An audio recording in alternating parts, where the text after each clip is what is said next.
Okay, so we are recording as of now, and Bonnie is going to start us off, so I will let her get started. Thank you for joining us. Yes, thank you very much for being with us today. So my name's Bonnie Covelli. I am one of the faculty members in the College of Business and Health Administration at the University of St. Francis in Joliet. And I'm joined here today by two of my colleagues, Dr. Carol Lindee. Would you like to say your intro? Sure. Yeah, so I'm Carol, as Bonnie mentioned. I'm also a professor in the College of Business and Health Administration at University of St. Francis. And we had a great opportunity to utilize the COVID pandemic to do a little bit of research, and that's what we're going to share with you today. And Dr. Richard Vaughan is also with me today. Richard, would you like to say hello? Good morning, or actually good afternoon. It's always fun to work with my colleagues, Bonnie and Carol. It was a great idea to do this and look at COVID and see how we could serve our students better. So I'm also in the College of Business, and I'm almost there 15 years. I can't believe it's been that long. So welcome, everyone. So thank you very much. And then just briefly, I want to acknowledge a few of our other colleagues that you see on the screen. So we have written a paper on this research, and we're honored that it'll be published in the ACBSP journal that is published, which is our business accreditor at St. Francis. They did a special COVID crisis edition. And so some other colleagues that worked with us, Dr. Mari Valle and Dr. Bob Beeling, who both teach on the health side, and our dean, Dr. Orlando Griego, also helped us with some of this particular research. So I'd like to acknowledge them.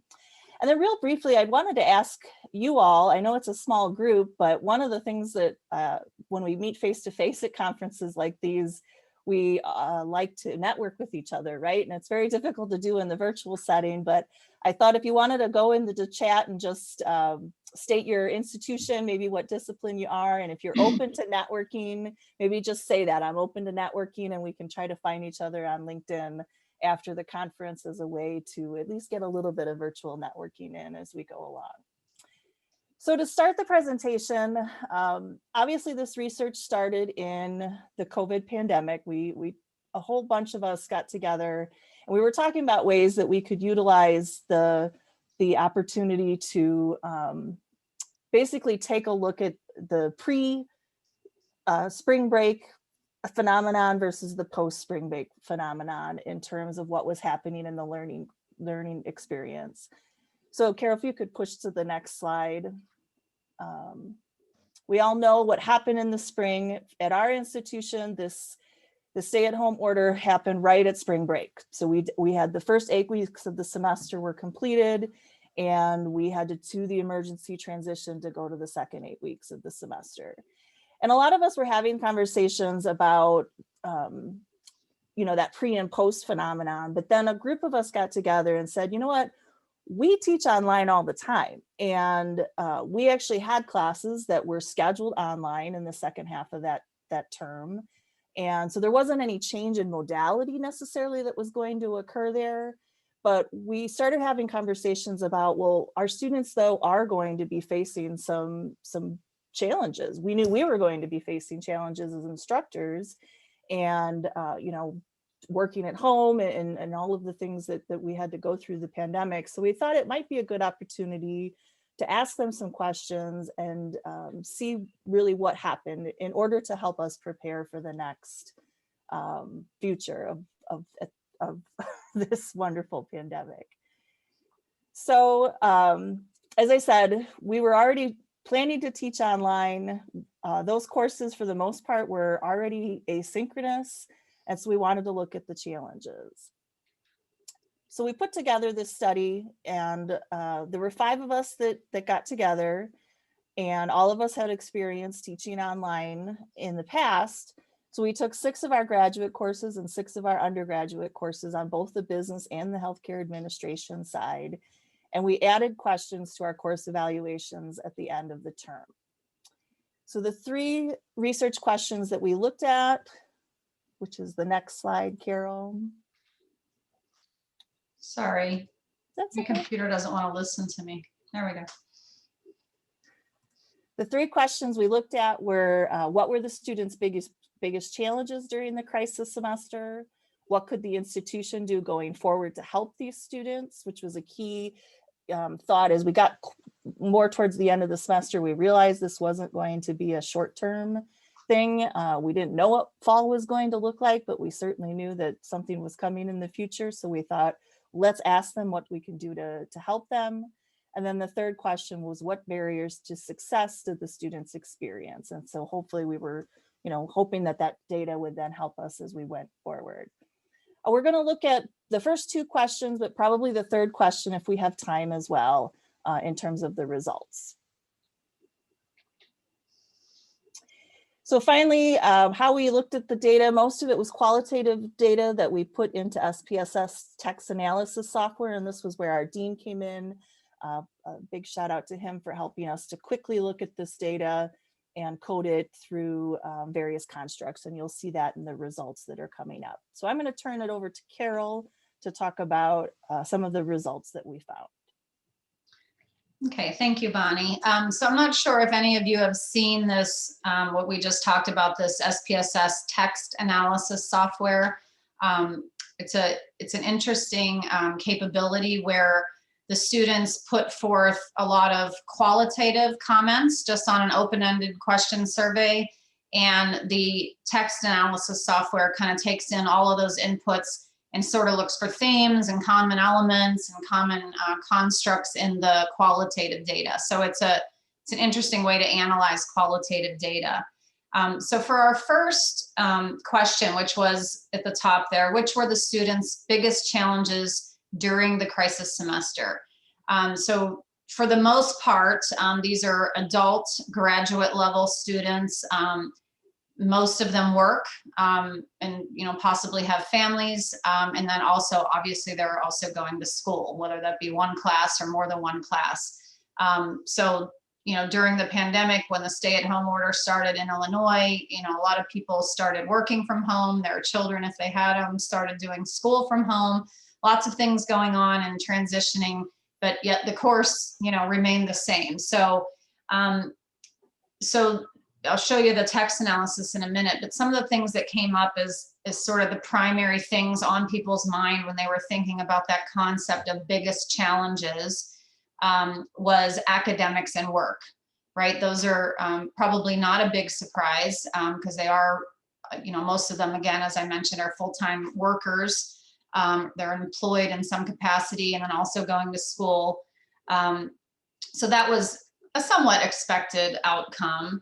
And then a second tier that kind of came up as being important to them were time and then family and friends. What we thought was interesting though, and this comes up again later, is if we think back, a lot of people lost their jobs during that period of time. And obviously COVID itself with health concern was out there, but those 2 issues really didn't come up. So this survey happened in, I think, probably early May or late April is when they would have answered these questions. Possibly they weren't as concerned yet about their health. Maybe they hadn't lost a job or no one had lost their jobs. But it was surprising to us though that didn't come up more prevalently. So this is kind of the visual view of the SPSS analysis results if you haven't seen them before. This one is a tabular view where you can see academics was definitely, again, remember the question, a big challenge. So they're trying to fit, and that might have been a non-COVID response as well, right? Trying to fit in a class in your life is difficult sometimes, but probably during COVID was still a big issue. So 67%, 2/3 of the people said academics was a challenge. And then work was a second biggest challenge. COVID itself, just being out there, was obviously up in the rankings. Here was that issue that we brought up about time and family and friends. The way down here at the bottom was health and financial. So kind of interesting that those didn't bubble to the top. Just looking at the picture here kind of gives you not only which were the categories that were big, but the relationships between the categories and how they related together. So the darker lines represent a stronger relationship. The lighter lines represent a weaker relationship. And it might be a little difficult to see, but this top one here is academics. Over here is work, and biggest challenges here. So definitely between work and biggest challenge, academic biggest challenge, and academics and work were some of the top key things that came out of this one. There's definitely a few other relationships, but those three were kind of the big three for this particular question. Does anybody have a question at this point? We want to save them for the end. Okay, well, I'll go on. So the second question here at the top, what could the institution do going forward to help the students during the crisis?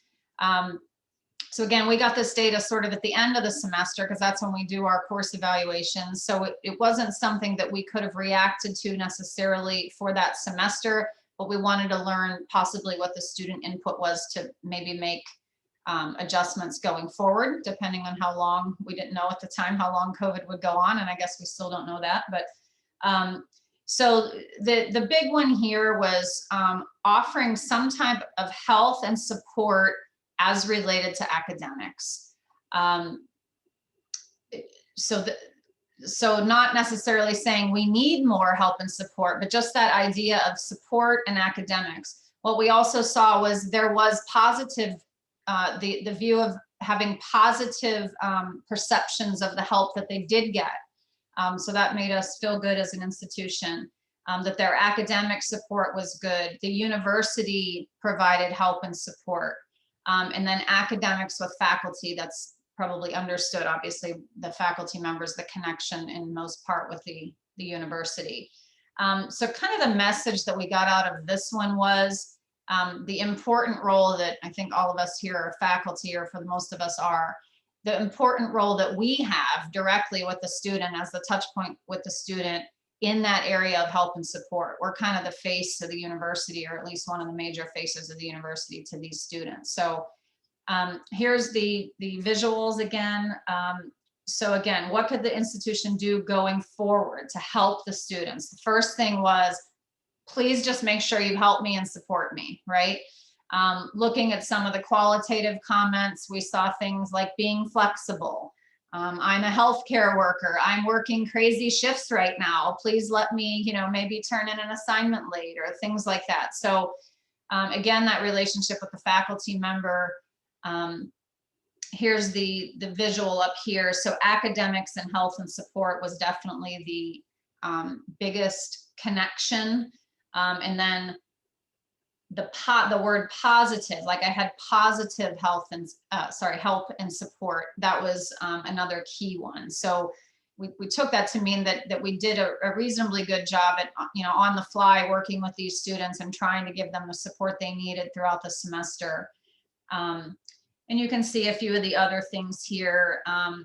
Communication from the university, the faculty member needed to be up here, and that whole support as well. So again, so just providing support, and we kind of took that to mean flexibility during that crisis time for those students. Okay, so we'll go on to question 3, and I'll turn it over to Rich. Thanks, Carol. So question 3, we addressed the barriers. What barriers to success did the students experience? And this respondent N was 65, so we went up a little bit from question 2. But the strongest relationships between academic, psychological, and work employment. And I think it was important to Carol to mention that this is really a snapshot survey during wave 1. Now we call it wave 1 because we're in wave 2. And we might get different results with regard to health and finance because we're in wave 2 and things have changed so much.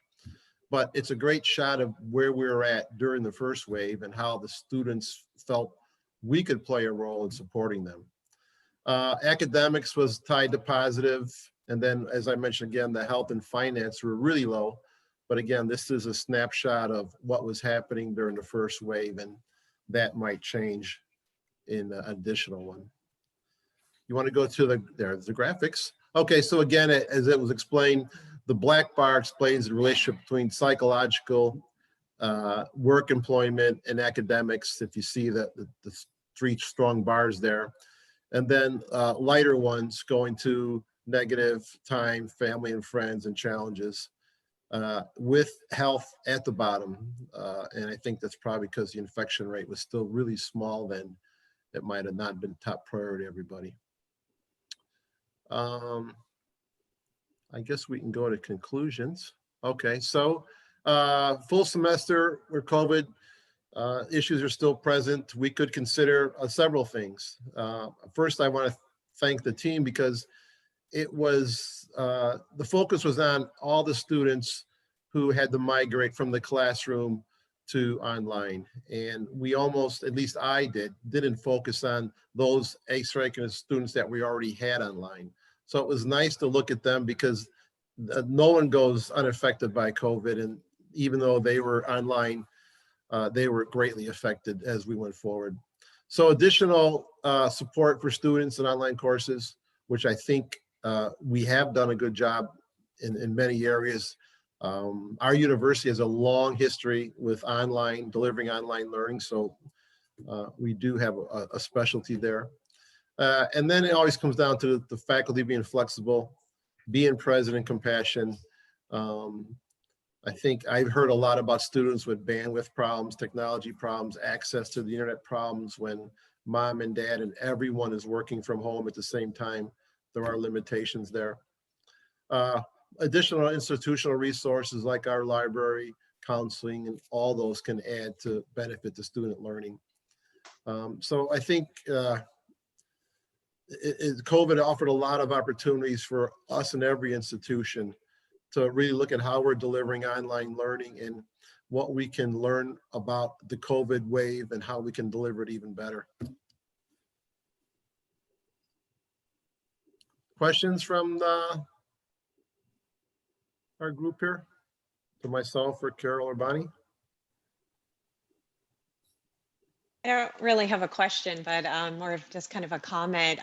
First of all, thank you so much for sharing your findings. These are really interesting, and you know, it would be interesting to sort of see if the results would come out differently now that we are in sort of a second wave of this pandemic. But I'm not sure if they would really change all that much because Lewis University actually ran a university-wide survey of students, faculty, and staff, and what we're finding from the student surveys is really that the students are wanting those similar things that you've been reporting, that they want the support, they want the flexibility, you know, they just want their faculty members to be really caring. So it would be interesting to kind of see if you would in fact find different results or if they would actually be very similar. Cami, when was your survey? Was that something done in the fall semester or in the spring? It's in the fall. Yeah. They actually just came out with they just actually started sharing some of the results from the survey. Yeah. So it would be interesting to see if they would actually be different.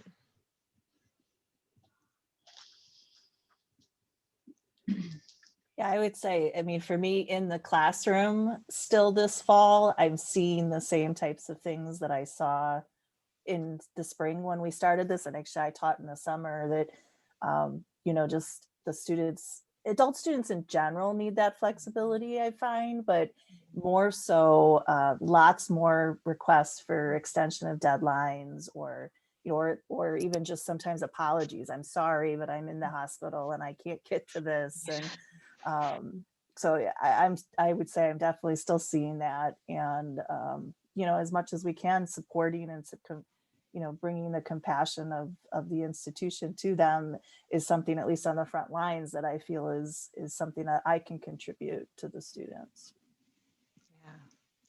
Yeah, for sure. For sure. Yeah, I've been finding that I'm having a lot more students struggling.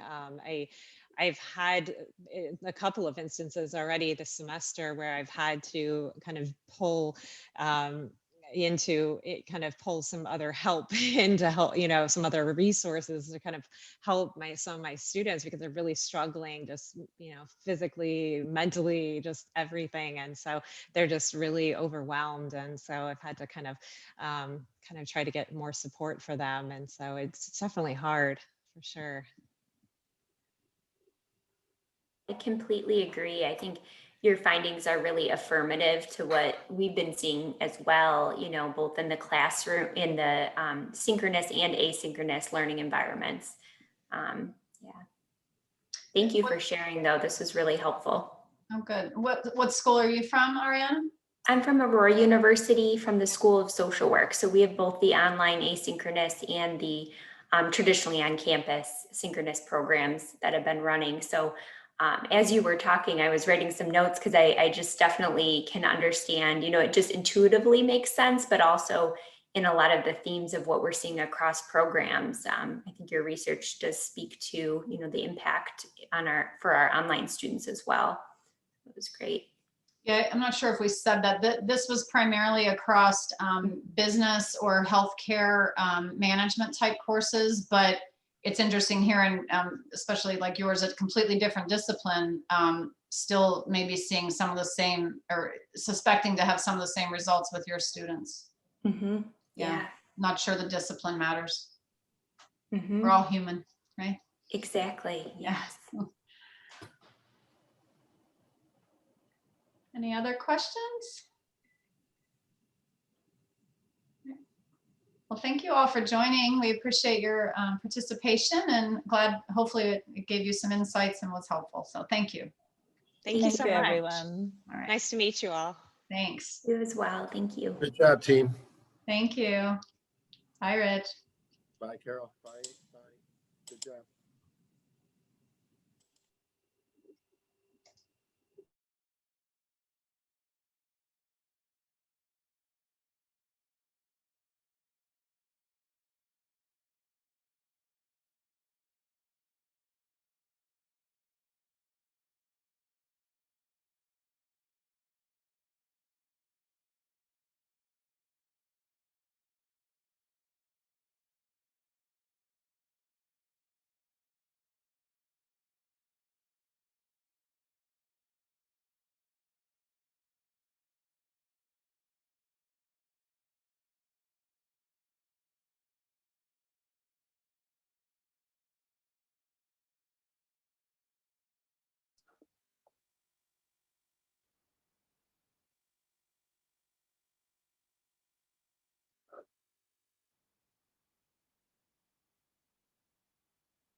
Welcome back, everyone.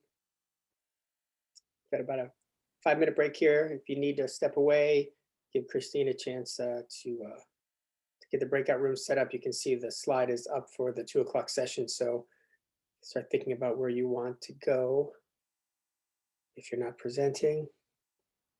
And we'll have the other rooms available in just a moment. My breakout room option isn't there anymore, so I can't get back to my session. No, it goes away after the break. The room's closed, Janet. The new presenter, I was going to set my stuff up. Yeah, it'll be up in just a sec. She just needs just a second to get the next session set up. 1 hippopotamus, 2 hippopotamus, 3 hippopotamus. I guess I overstated it. It'll be a couple of seconds. Thanks for holding me to it, though, Jan. I appreciate that.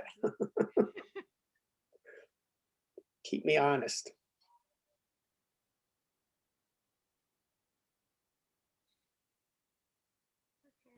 Feel like Rodney Dangerfield right now, don't you? I want to set up. Yeah. I feel like that a lot. I feel like that a lot. So hopefully it'll pop up. We've got 3 minutes to start. I can't click on, it's not there. It'll be there. Just a second. They have to be built each time in between. And so we were just talking about 5 minutes isn't a lot of time in between, but if we made it longer, then we're going to start. We'd have to be starting at 20 to the hour and so forth. So we'll have to think that through if we do this virtually next year. Hopefully next year we're all just here together. All right, there's the breakout rooms. Go ahead in when you're ready. And if we'll drop you in if you're having trouble. Room 3. Oh, I'm at all. Long at all. Whoops, they're moving it. I have to wait till they stop moving it. I want to hit the wrong one.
Okay, hi everyone. Welcome, thanks for joining this session. My name is Dr. Heather Mangelsdorf. I am currently a lecturer in psychology at Elmhurst University, and I have a 4-4 teaching load at the moment. So I've been teaching a lot, really focusing on teaching. Outside of that, I'm a cognitive social psychologist, and I study how people learn and focusing on ways to reduce student stress and increase their mindfulness and empathy. So to give you some context for today, I was reflecting on this past year for us all as educators and how it's been a tough time. And I wanted to provide a space for some positivity, to focus on the silver linings and the things we've gained from this experience, things that we were kind of forced to learn, but that have led to some innovations. To give you some context, like probably all of you, in March, I went remote. I ended up doing all asynchronous courses at the time, and then spent the summer reflecting on ways to improve them for an online format. So this fall, my university gave me the option of what format. I chose to do online synchronous for my 4 classes, as well as including asynchronous lecture components. So today we're going to begin with me just sharing some of the things that I've done, hopefully generating some ideas for you all. And then there'll be an opportunity for you to reflect on what have you gained from this pandemic? What pedagogical practices might you want to continue post-pandemic once we go back to a traditional classroom setting? Okay, so what have we gained?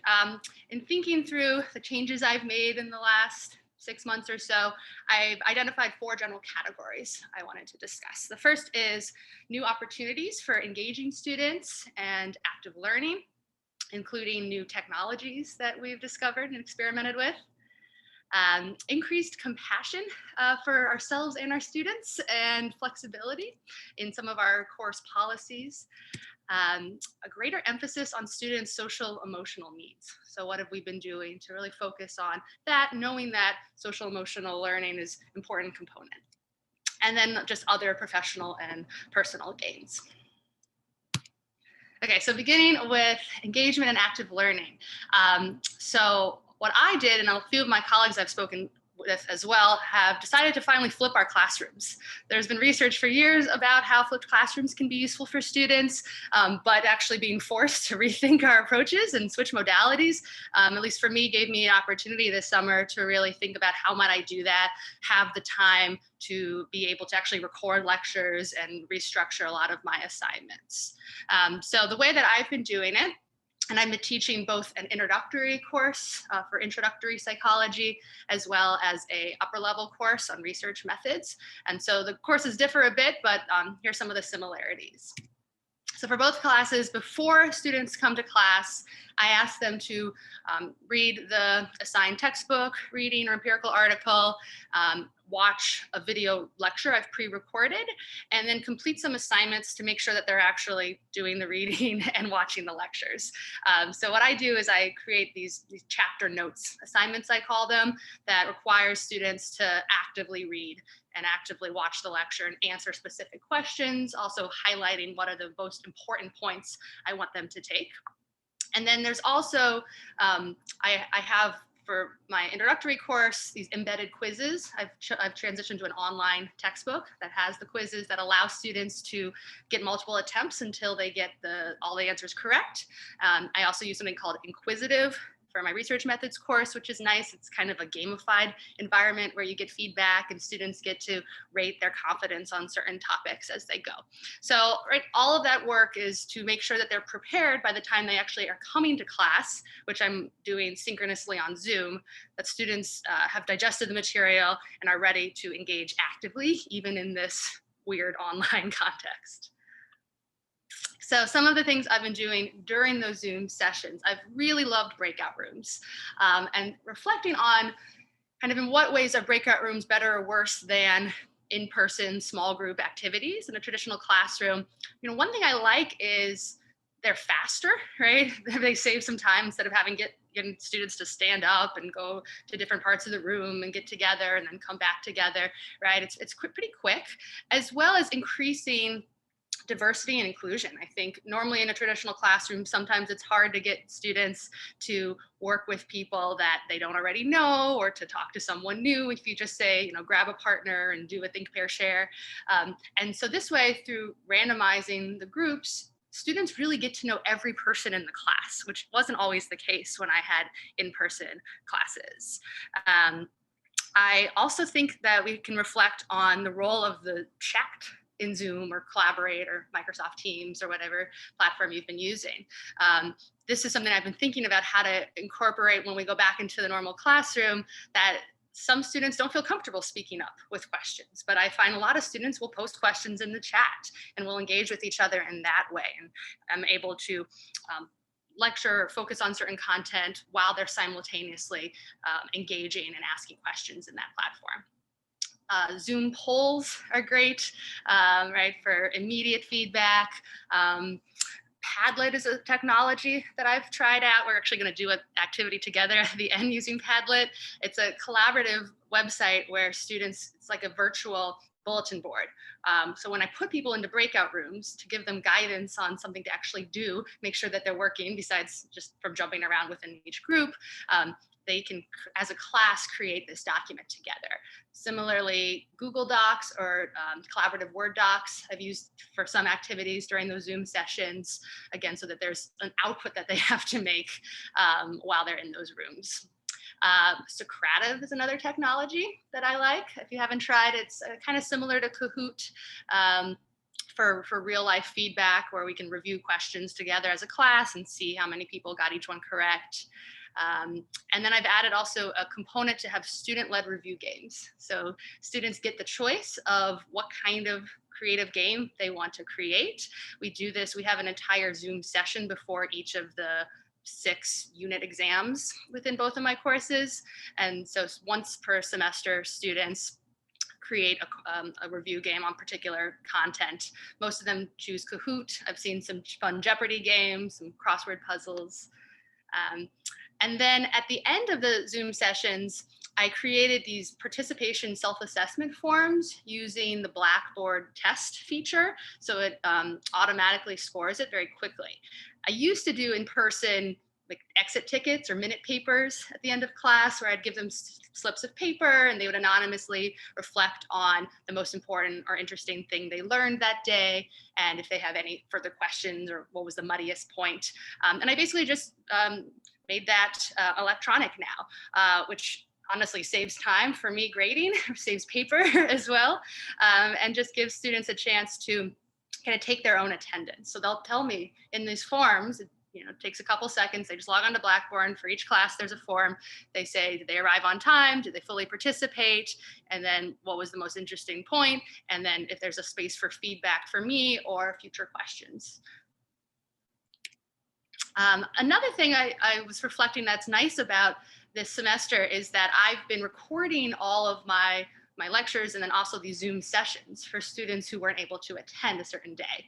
And so I have this treasure trove of data now, particularly for new activities that I tried. I can go back and actually see how long did it take students. I go back and reflect on things if I don't really remember how it worked out, and then incorporate that information going forward.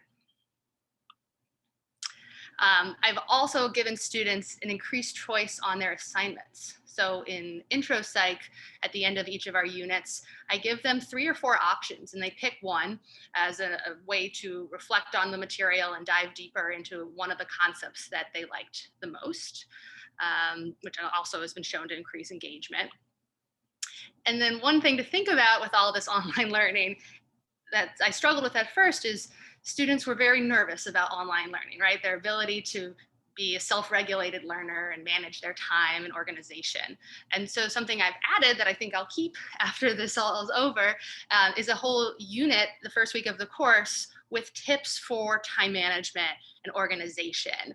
I asked students to watch a course orientation video before coming to our first Zoom session and take notes along with it just to turn in.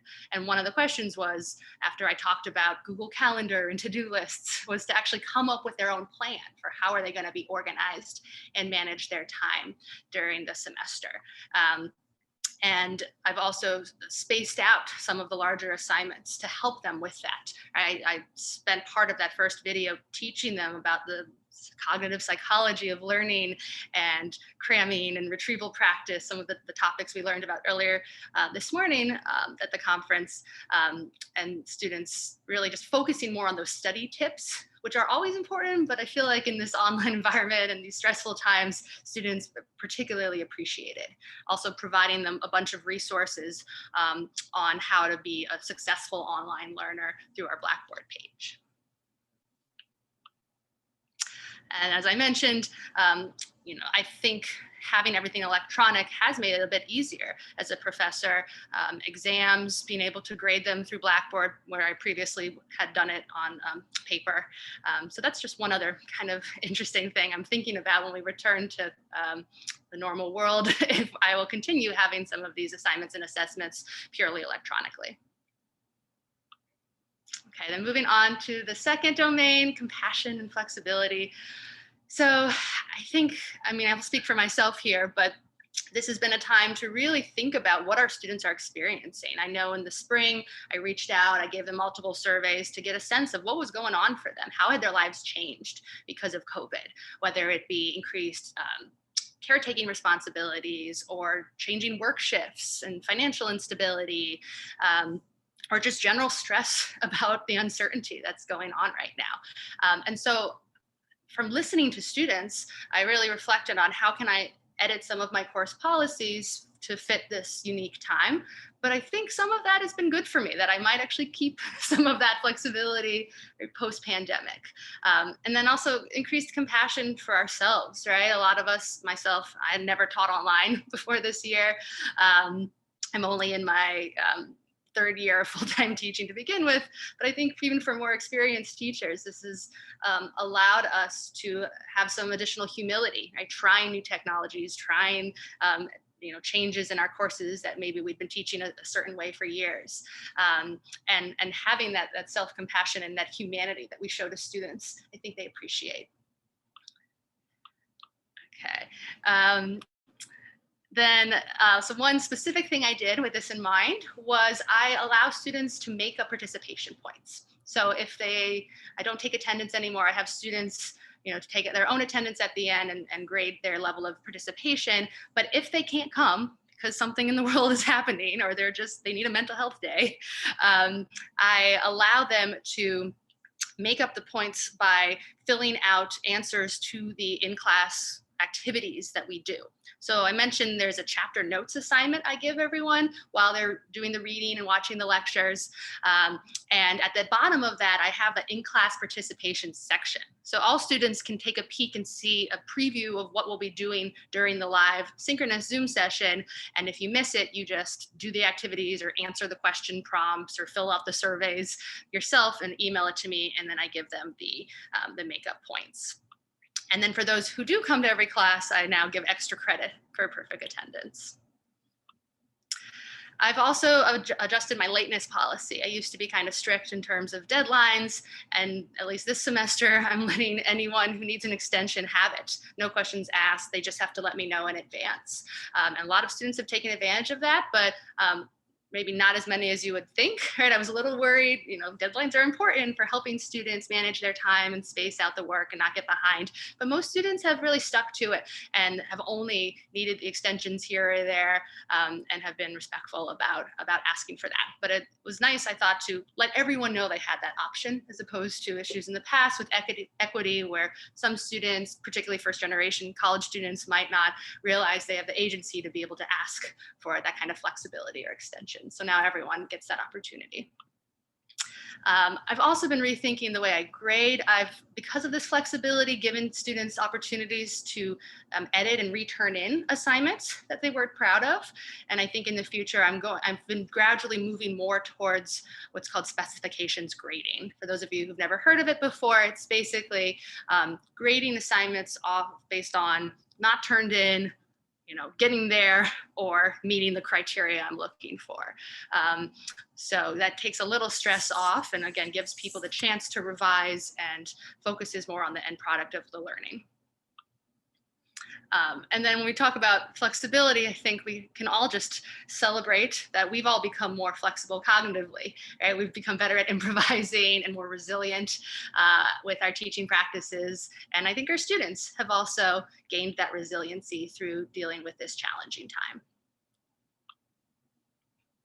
Okay, social emotional needs. So one thing here, I was thinking through what are going to be some of the challenges for students in this new format. And particularly since I teach a lot of freshmen in my introductory course, they were missing out on that sense of community, right? Those friendships that you informally will form in class or between class. And a lot of students are commuters at my university, and even more of them have chosen not to live on campus this term. So I created accountability groups. So what I called them at the beginning of the course, I assigned everyone to a group of about 4 students. And these are people that they check in with at least once per class, every time we come together synchronously. They got to know each other during the very first Zoom session. I gave them, get to know you questions. They exchanged contact info. And I've gotten really good feedback about this. I think I'll continue doing this after the pandemic, just giving them that automatic support system. So students that they can text or Snapchat or reach out to with questions about the course or worries. And so often they actually will go to their accountability group first and then don't have to come to me because someone in their group has answered a question, particularly early in the term when it came to course logistics. I mentioned I had that first session that was really on community building. We focused on getting to know each other. I gave a more in-depth introduction to myself and some of my non-academic interests than I normally would. Really try to give them that sense of connection despite being online. I also included a whole section of that class on diversity and inclusion, getting to know the diversity within the class and talking a bit more about how to respect each other and understand our similarities and differences. I offered a extra credit meeting for anyone who wanted it to meet with me one-on-one within the first month of the course. And I've done this in the past in person, and some students would definitely take advantage of it. But I found a huge increase in the number of students who took this with it being virtual, right? It's maybe a little intimidating to go all the way to a professor's office you don't know and talk to them. But students, as they got more comfortable with Zoom, were more likely to book a meeting with me. I use You Can Book Me as a website so they can easily automatically sign up for meetings with me, and have been conducting Zoom office hours. And I've been really pleased with how much people have been taking advantage of that. And it was a nice way to, again, get to know them even in this different format. Another aspect that I think has been useful from talking to colleagues is that, students sometimes struggle with understanding that professors are humans too and have our own lives and worries. And there's something about teaching from my living room and the students seeing my cat regularly that I think has been good for building that community that we wouldn't otherwise have had. I did a mid-course survey for getting feedback. And across all my classes, one request was more Milo, more my cat. So now I have breaks where I bring the cat over and they look at the cat, and it's a nice bonding activity, and students will also share their pets with me. Increased communication has been important. So weekly reminder emails and announcements. I have a little sanity corner discussion board on Blackboard where students can post photos of pets or funny things or favorite TV shows and recommendations. And I embed within the weekly reminder emails for extra credit. I'll tell them, like, for 1 extra credit point, post X in Sanity Corner this week. And so I can see who's reading the emails and also have that place for students to just kind of de-stress in an online format. I begin my classes now with music because it can be awkward sometimes on Zoom when you're waiting for everyone to come in. And so I play a song that relates to the topic. And then I have these check-ins at the beginning of class where students will post in the chat how they're feeling today. I'll give you some examples on the next page here. So here's 2 examples where they put the number corresponding to how they're feeling. So I love cats, so I often have them with animals or dogs or other animals or celebrities or television characters, and students like that. It's just a kind of fun icebreaker at the beginning of every class session. I've also started adding meditation. For my longer upper level class, it meets 3.5 hours. And so I have an opening meditation every day where we just focus on their social and emotional needs. And students have really liked that into a way to de-stress and increase self-compassion. And then just having more breaks as well. That was the feedback I got early on, that Zoom's exhausting. And so giving them more time to pause and reflect on the material has been beneficial. Okay, and then the last thing is just an increased focus on self-care, right? Personally, what we've gained, right? Without having to commute, I get a little extra sleep, more time with my husband and my pet, more flexibility in exercising, and reflecting on personally having that extra time and some time, or not necessarily time, it's been a busy semester, but just more space to kind of focus on what do you need during this stressful time, I think makes us all better educators. Virtual conferences have been great, right? I've gone to multiple conferences and webinars across the world I wouldn't have otherwise been able to travel to. Similarly, inviting guest speakers in. I think we've become more creative in terms of just because someone isn't local doesn't mean that they can't Zoom in for your lab meeting or your class or for a departmental workshop. We've invited alums back for a recent panel on graduate school in our department. Also, with everyone in the department becoming more comfortable with technology, we've started creating a database for majors and minors in our department on Blackboard with recordings of the workshops and additional resources. And even advising has become virtual, and that has made it easier, I think, for students as well, and I might continue that. Okay, so in the last couple minutes here, I'm going to post this in the chat. I would like you guys to reflect on what have you gained. So if there's anything else that I didn't mention or that I did that you want to reinforce, I just popped it in the chat. I see now in the chat that someone was saying, yeah, a buddy system is a similar thing to the accountability group. So if you guys want to go to the Padlet,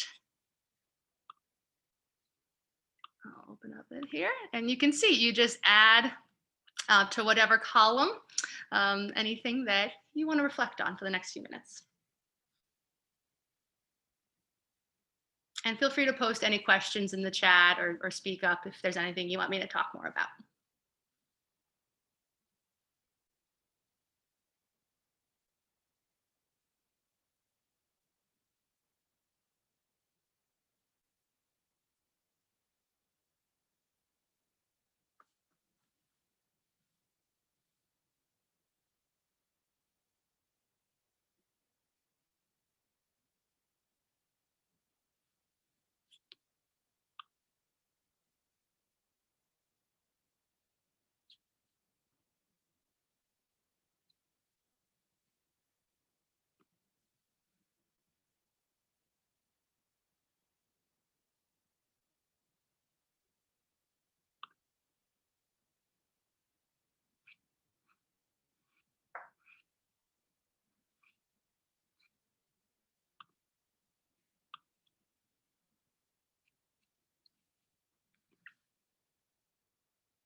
So as people are adding to that, just a couple other things I was thinking here beyond specific tools we've tried, you know, just how this is going to maybe transform higher education. Maybe we'll have more online offerings now that we've realized, at least for me, I hadn't taught before online, and you know, I was kind of didn't think you could have as much student learning in that format. But now that the more I've learned about best practices and done it, I have more confidence in my ability to successfully offer courses online. So that might be able to, you know, add offerings to the department or reach students we might not have otherwise reached.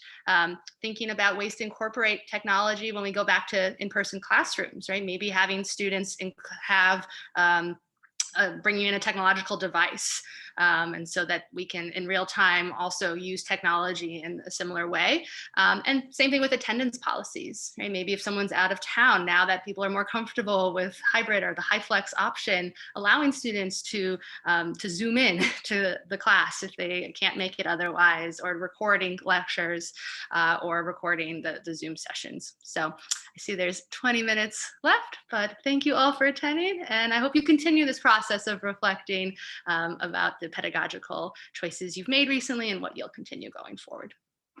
And if anyone wants to reach me, here's my contact information.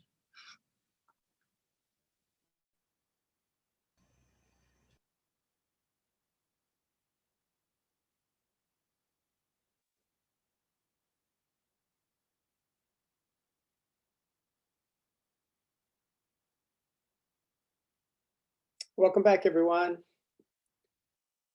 Got a little breather here. We'll get you set up. The next session is the second panel session. So there'll only be two choices of rooms to go to. There's 5 papers altogether, but they're broken up expertly into themes based on what was submitted into 2 panels, both of which have a moderator, very similar to the one we had this morning. So your choices are fewer, but your engagement will be equally great.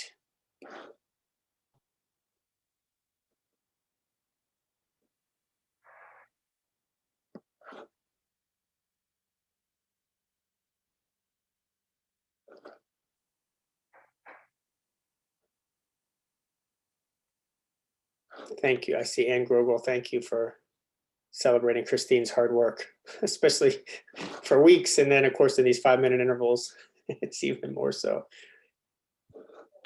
And Stephen, I'm sure that this is the first time that you guys do it like this, right? Yes, the first time. I don't know about the last time. I think that's one of the things that I'll ask you all to think about as you prepare to fill out the evaluation. And maybe even if we can be in person, we should also have virtual component. One of the things I noticed, we've had folks from a lot more schools and from farther away this time, and I don't know that they would come to Naperville. And so I think we, at the minimum, this ought to be a component of what we do. How far But do I'll we be go? interested to hear what everybody thinks. How far away do we go? I mean, we're still mostly in the Chicagoland area, but I mean, there's just folks from a little further away Okay. Yeah. from the western suburbs Okay. than we've had before, especially community college folks coming from farther away. So, okay, breakout rooms are up. We need the slide, Christine, I think.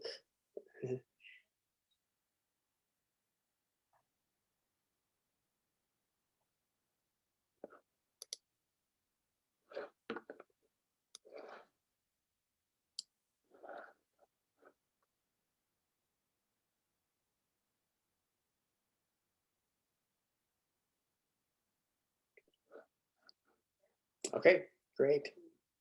Let's go ahead and make your way. And if you're one of the folks who haven't been able to, just do as we've done. Drop me a private message and we'll get you over there.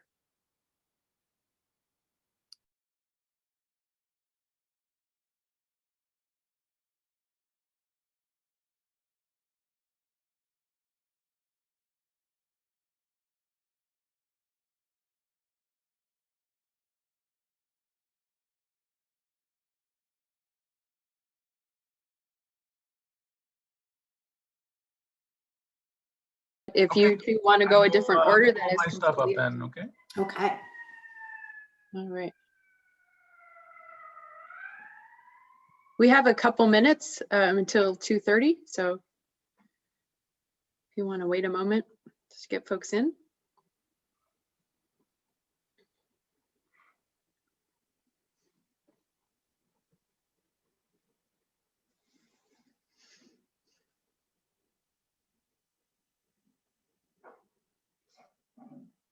I think it's been an exciting day. I've picked up really great pieces from each session. I just keep realizing how much we don't get a chance to really talk to fellow professors a lot, you know? Not the And case. share ideas and stuff, you know, Yeah, and how important that is. especially now. Yeah, we all sort of hang out in our little silos and Yeah. need to keep learning from each other. We've got about 1 more minute to let other folks find their way in. And I'm impressed how people are sticking with us throughout the day too. I think that really speaks to what people are getting from the sessions. Dawn, I'm gonna work really hard to stay to 20 minutes, but if you see me get like close to over 20 minutes, wave your hands or something, okay? Get the hook? Should I get I'll the try hook to, I'll out? try to be mindful of the time, okay? Sure. Dawn, I will help you with that hook. So. Do you guys want to do some Q&A immediately after your individual presentations, or do you want to wait at the end? At the end, we figured that we would, Dawn, I know, we talked about just both presenting 20 minutes and then leaving some time at the end. Okay, perfect. All right. Well, I have 2:30, so I'm gonna. It is already recording, so I just will, as moderator, just offer an introduction. This session is entitled "Digging Deep: Psychological Underpinnings of Student Learning," and Don is all ready to get started. So, Don, will let you introduce yourself and take it away. Well, thank you everybody for coming this afternoon. I know you have a lot of different choices. I guess in this one you only have a couple choices, but I want to present today on trauma-informed pedagogy. And to do that, let me figure out, switch my screen. This is what I hope to cover in the 20 minutes that I have. Just a brief introduction on the issue, COVID, mental health, and the relationship to trauma, students recognizing trauma in college students, the role of faculty in the pandemic, and then why do we need trauma-informed pedagogy during the COVID crisis, and then some practical strategies. So my background is I am a professor of social work at Aurora University. I'm also an LCSW, a licensed clinical therapist. My research in the last 11 years has been primarily with working with kids with complex trauma. I've worked closely with over 100 kids at an orphanage in Mexico, and I've done some research there. I did a university sabbatical there. Last year, I presented a session at the symposium on trauma-informed teaching, and little did I know that we'd be coming into a pandemic in the next several months. So for this quick presentation, my definition of trauma is trauma results from an event, series of events, or set of circumstances that is experienced by an individual as physically or emotionally harmful or threatening, and that has lasting adverse effects on the individual's functioning and physical, social, emotional, and spiritual well-being. So research on trauma-informed pedagogy is still relatively new. When you look at trauma-informed pedagogy as it deals with a pandemic, really the only research on that is coming out of China, and that's been very recent. There is some research on trauma-informed pedagogy as it pertains to people who live in a war zone after a natural disaster, after like 9/11 and that sort of thing. The realities of COVID, though, are forcing all of us to adopt to a different way of teaching, advising, mentoring, and most of us aren't formally trained in trauma-informed pedagogy, and that's why I wanted to present it today. So just a couple quick numbers. 20% of college students report that COVID-19 has significantly worsened their mental health. Since the pandemic, the rate of college students screening positive for depression has increased 41%. Pandemic's not affecting all college students equally. It exacerbated the unique mental health needs of students of color, LGBTQ students, and low-income students. Many students report being anxious and worried about a whole host of things, their own personal security and safety, their loved ones getting sick, virtual classes, their grades, their finances, and so on. And while students report that their campuses, especially their professors, have been super supportive, 60% have said that the pandemic has made it more difficult to access mental health care. So students are feeling all this stress while experiencing the isolation and loneliness of social distancing and remote learning. And so they're doing this without their natural support systems. And some students have been forced to move back into unhealthy homes. And so I've worked with several students who have moved back with their parents who may be struggling with an addiction, there may be domestic violence, there may be histories of trauma. Some students have told me that their parents have lost their job, and so they've had to work extra hours to provide financial support. And with fewer jobs available, many students of families are having trouble paying rent and tuition. We know there's about 30 million people who are collecting unemployment benefits. There was a recent survey of college presidents that was conducted by Insight Higher Ed, and over 90% of the presidents reported being very or somewhat concerned about student mental health during the COVID crisis. It was their top concern. So which of our students are at highest risk of trauma as related to COVID? Those with an intensified fear of infection, if you've been diagnosed with COVID yourself, if you have pre-existing mental or physical health issues, if you're struggling with isolation and loneliness of being, sheltering in place, those who've lost their job or experienced economic insecurity, including those who experience food insecurity, those who've been forced to increase their work hours in high-risk environments due to the crisis, people with kids who have childcare and maybe the kids have school at home now and they have other responsibilities with their kids, those who've experienced significant health disparities during the pandemic. So we know that some minority populations are more likely to contract and die of COVID. Those who have a family member with COVID or have dealt with the death of a loved one due to COVID, and those with prolonged and extreme exposure to the trauma, first responders. We have several of our students that are involved in hospital workers, essential workers. Now, trauma is a response, not an event. So each student's coping skills and resiliency to these stressors are different based on a variety of psychosocial factors. And so not all students who have experienced COVID have had a traumatic or even a significant mental health response. Many are coping, but there are several of our students who are struggling. So I have two kids in college, and I consider them to be two resilient kids. My son, he worked as a prep chef at a restaurant, and he was laid off twice, and he's got a car payment and car insurance. And he said to me the other day, he said, "Dad, I'm just stressed and anxious all the time." My daughter this fall felt like she had this relationship where she thought this guy was the one and that they were, possibly going to get married in this, and they broke up this fall. Normally, I think she would have bounced back faster. She really went into a tailspin. And so just watching my own kids as college students struggle with this crisis has been interesting to watch and hard to watch. I often ask my students in classes to, how they're feeling during this crisis. And so this was one that I put up not too long ago, and it just said, how would you sum up how you felt in the last 6 months? And here were some of the words that they said: meh, a hot mess in a hole, limited, scared, losing myself, lonely, lost. I mean, you see these words and, you see how it's really impacting our students. And there's a growing body of research that shows that there's a correlation between mental health, trauma, and academic performance. So, I was thinking of the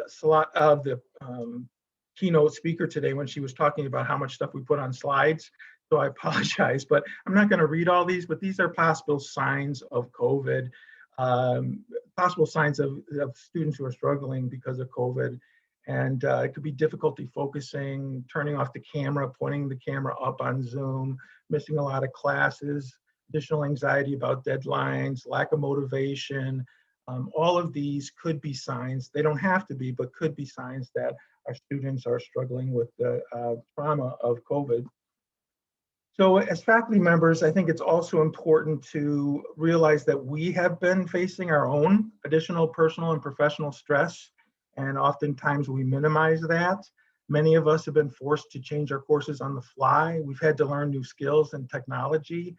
I've been teaching in higher ed for 27 years, and I was hoping and praying that I could make it to retirement before ever having to teach a class online, and that didn't work.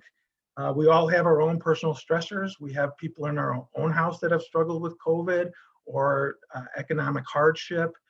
We all deeply care and worry about our students, which plays a toll on our own mental health.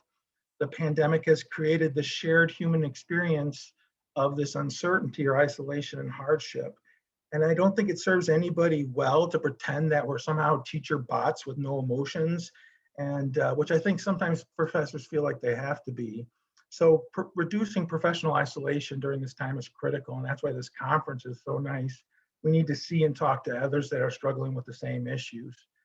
So students often seek us out because most professors are caring and compassionate, and we're on the front lines of serving and supporting our students. I remember my mom telling me, if you want to take care of your kids, take care of your wife. And I feel the same way about the university, which is, if you want to take care of your students, take care of your faculty. 80% of faculty surveyed believe that it's very or extremely important to model positive health and wellness behavior to students. I always feel this tension, though, between making sure my students get the content they need for the licensure exam and then also being sensitive to the moment. And how do I calibrate the balance between academic rigor and trying to accommodate during the pandemic? And that's something I still struggle with. And faculty members often feel like they don't have the skills, confidence, or capability to deal with students' mental health issues. And many feel blindsided by the emotional aspects of teaching. It's like, I didn't sign up for this. So why is trauma-informed pedagogy so important during the COVID crisis? Well, many people try to downplay the traumatic nature of the pandemic. A lot of people believe that trauma is only related to a violent incident, which it's not. And for most students, COVID has raised concerns about safety and protection. The pandemic can add to people who have pre-existing trauma, and for some, the pandemic actually brings new loss or grief or trauma. We know that trauma impairs our students' ability to make decisions, remember, and focus. And if we want to address our students' holistic learning needs, we've got to focus on safety, connection, strength, and self-care. We need to use trauma as a lens, not as a label, to understand our students. So I want to talk about those 4 key areas in the last few minutes I have here. The first one is this issue of connecting with clients and safety. So neurobiologically, students can't learn if they don't feel safe. So it's first important that we ensure students' emotional, physical, and interpersonal safety. And there's a safety and comfort in structure and consistency and normalcy and predictability. So some of the things that I've done to try to add to that structure is to try to share a clear agenda for the day, but allow flexibility. There's sometimes when there's been something in the news or if there's some issue with people in class that we may need to switch. But for the most part, I try to lay out for students what we're going to be covering that day, make sure students are aware of what's ahead and expected in the next week or two. I start out each day with a slide that has what we're doing that week, any upcoming assignments, and then a looking forward. There may be something that's due in 3 or 4 weeks, and students have said that that's been really, really helpful because their minds are very scattered right now, and having that each time has been a help. So we need to communicate with students in a consistent, caring, and clear way. Provide a clear, predictable routine in class. So in my class, I oftentimes do a check-in. We may do a review of the previous classes' content. We may look at the new content and then do a summary. Whatever routine that you have in your class, if that can be fairly similar from class to class, that really helps students in this time of uncertainty and chaos to have some level of predictability. Provide new information or lecture in smaller doses, and minimize changing dates or assignments. I know sometimes that people and the professors want to be flexible, and I think that's super important, but also students really like having a set deadline. And when a teacher comes and says, oh, you know what, I'm just going to push that back 2 weeks. Well, then that's changed things for them. And during this time, it can be more difficult to adapt to that change. Providing detailed assignment sheets and grading rubrics, responding promptly to emails. You know, I always tell my students that I'm going to respond within 1 business day. Since COVID started, if I'm available even at night, I'm going to try to reach out and respond to that student. So I try to get back to that student within an hour or two, just because I know that so much is going on for them at this point. They may be in the middle of a project or paper, and they really just need one small answer. And if I can provide that for them, I'm certainly going to do that. I also use, you can book me as a office hour scheduler and stuff like that. But one of the advantages of that is you can see when your office hours are booked up. And so then I'll extend them if I need to. And I've even met with students on the weekend or evenings if needed to try to accommodate them with all the stuff they're having. I mean, when you have students who have kids at home, and your office hours may be at the same time their kids are doing school or they're helping their kids with school, I think we owe it to them to help them with that. Know that having difficult conversations about issues of politics and race right now can be even more stressful. It can actually re-traumatize students. And so I teach social policy analysis. I teach social justice and human rights. With everything that's happened in the last 6 to 8 months on the election and race and just COVID itself, we do have discussions about that in class, but we have to be cautious about that because it can actually trigger some students who are struggling. I think we need to give students fair warning about emotionally charged material and allow students to pass if overwhelmed. So if I'm asking discussion questions or doing breakout groups, and there's some questions in there that may be specifically hard for a student to answer at that time, they have the perfect opportunity just, or, it's perfectly fine just to say pass. And then we encourage them to rejoin when they feel comfortable. Be cautious about randomly calling on students. I totally agree with the keynote speaker this morning. I don't think that's a very good policy, especially now. I think this issue of mandating cameras to be on, while I prefer that myself, for cameras to be on, I think there's a lot of reasons why students don't have it on. I usually ask students that if you don't have your camera on, just contact me, let's talk about it. And usually they've got a really good reason why they don't have it on. Provide referral information for campus and community resources, such as counseling. I actually invite them into my class via Zoom. So I'll have the counseling center come in for 3-4 minutes and talk about their services, how to access them, and students sometimes don't even realize they have free counseling services. Health services, tutoring services, writing center, all that kind of stuff. I invite them to the class for a couple minutes so they can talk to students about that. Explore what students need and collaborate with them to find the resources and strategies that will best support them. So oftentimes students just don't know how to navigate the university system, and professors are on the front line of that. And so if we can help them get the resources or the people they need to talk to, we're doing them a great service. The second is about relationships. Students don't care what you know until they know you care. The good news is that students who've experienced trauma can heal. And relationships are key to resilience. So anything we do right now to foster relationships in classes should be a priority. Most trauma occurs in relationships, and it's through relationships that most people heal. If you're really into trauma and want to read more about it, there's a couple books there on the screen that you can take a look at, but it's the current trend is looking at right brain to right brain connection and affective attunement and how that alleviates fear and assists in emotional regulation. So we need to be an active, authentic presence throughout the semester, foster trustworthiness, authenticity, and transparency, because these are trauma diffusers. Find ways to check in. So I do that individually with students. We do that in as a class, with those, you can have students pick the face or, there's funny ways to do that, but ways to check in with students. As a whole, I do it in small groups. Just remember the inability to receive support from others is often a trauma response in itself. We need to create emotional space in the classroom. How can I help you during this time? Make an extra effort to connect with students that appear disengaged. Also, I really would caution you to take a look at people who are the overachievers and perfectionists too. There was one of my students who was the top student, missed an assignment, and I just reached out to her and I said, this is kind of out of character for you. How are things going? And she Zoomed in an office visit with me, and just all of it came out of the struggles that she was having and the things that were going on in her life. And she was using that overachieving as kind of a way to protect herself or to avoid having to feel what was going on. Facilitate regular opportunities for support, open up channels of communication, be sensitive to the burdens of women and other caregivers during this time, be sensitive to the emotional impact of the pandemic on students of color and other vulnerable groups, help students find meaning, purpose, and what that means is just don't give them busy work.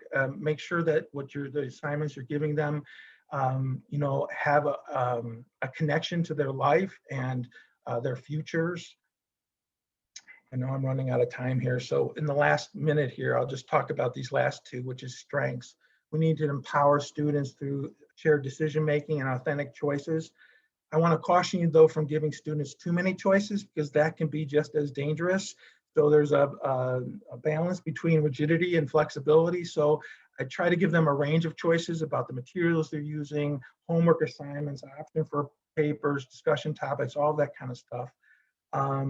Show positive affirmations and focus on student strengths. I know most of us do that already, but even now, when I'm grading papers or whatever, I'm really trying to focus more on competency and strengths and start from a place of health.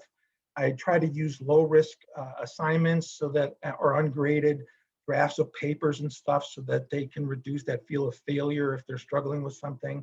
And then this question is, do students leave my class feeling encouraged, respected, hopeful, and empowered?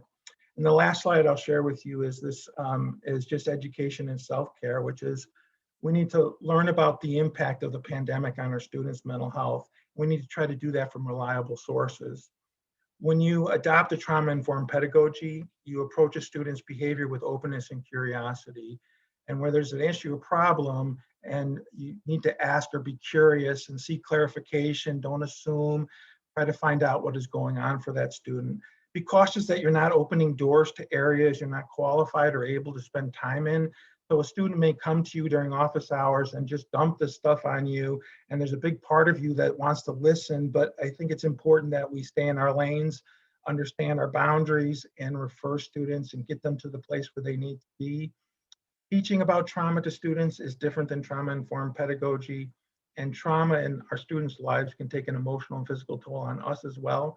Secondary or vicarious trauma is real, so support and self-care are critical. I'll stop there.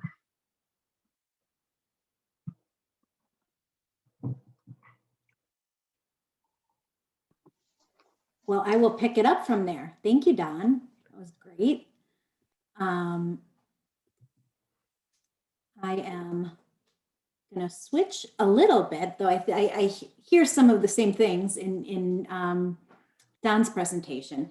So I wanted to share how I use the concept of grit to teach an undergraduate research methods class.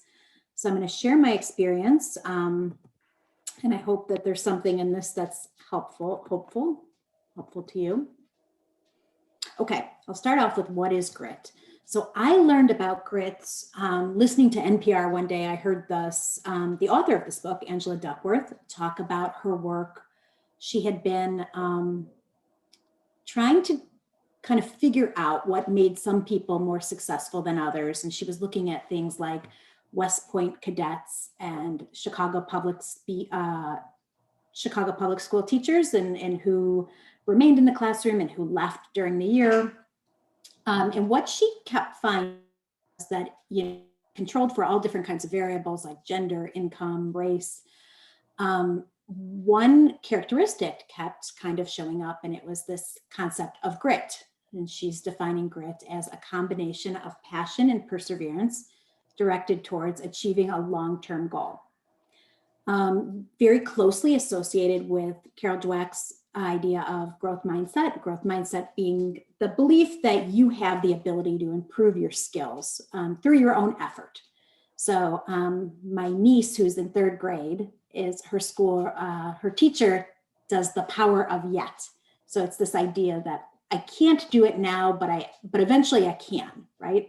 So grit and growth mindset are kind of cousins. Grit combines resilience, ambition, discipline, and self-control. So why is this useful for teaching research? Well, I'll tell you, I have been teaching research methods for 5 years.